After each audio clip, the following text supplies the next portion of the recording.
She's joining us, political contributor Roland Martin, and Obama opponent Mark Williams, an organizer of the Tea Party Express Tour and co-director of the Political Action Committee. Our country deserves better. Mark, let me start with you. Do you share the opinion expressed by Congressman Joe Wilson?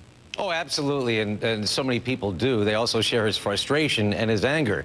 If he did anything wrong, it was the venue. That I have to give him a slap on the wrist for. But he absolutely spoke the truth.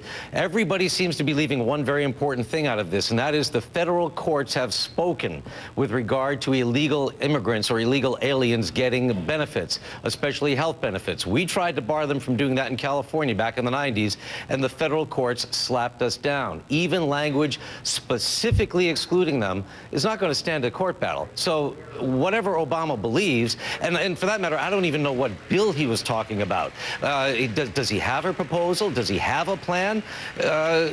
What's he even talking about? Well, let me bring Roland Martin into this conversation. Congressman Wilson's heckling certainly does underscore the bitterness toward President Obama right now on this and other issues. Is it simply politics as usual here, Roland, or is there more to play? Yeah, what you have here is you have people who have absolute disdain for this president, and the attitude of Congressman Wilson was unbecoming of a member of Congress, and even his own party members recognize that. Now, it's interesting that Mark would talk about, he didn't know what he was talking about. Well, I would ask Mark this. Will he say on national television that Senator John McCain is a liar, who said today that there's no provision the president was absolutely right? Well, he even called members of the Republican Party liars. The fact of the matter is, Joe Wilson was lying about this provision. And so it is ridiculous for a member of Congress to behave in this manner, and he should apologize to the House because he brought the kind of negative reaction on them for his actions, and should not only apologize to the president, but also to his fellow House members. I'm going to let Mark respond in a moment, but Candy, before that happens, the fallout from what happened last night, does it help or hurt President Obama's chances of getting health care reform passed?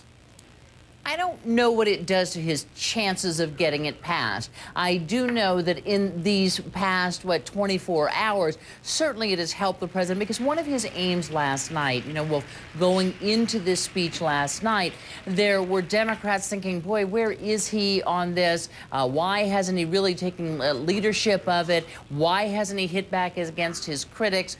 The polls were beginning to show an increase in people who thought the president was not reaching out to Republicans, and then along comes this, and what it has done is really let the president be above all of this. He talked last night about petty partisan politics, and now, today he can sort of magnanimously say, yes, I accept his apology. So it has made the president look good, and that can't help but help the president. We're going to let Mark respond to Roland in a moment. Stand by, everyone. We'll be back with the panel shortly. First, let's send it back to Anderson for a look ahead at the rest of the hour from Afghanistan.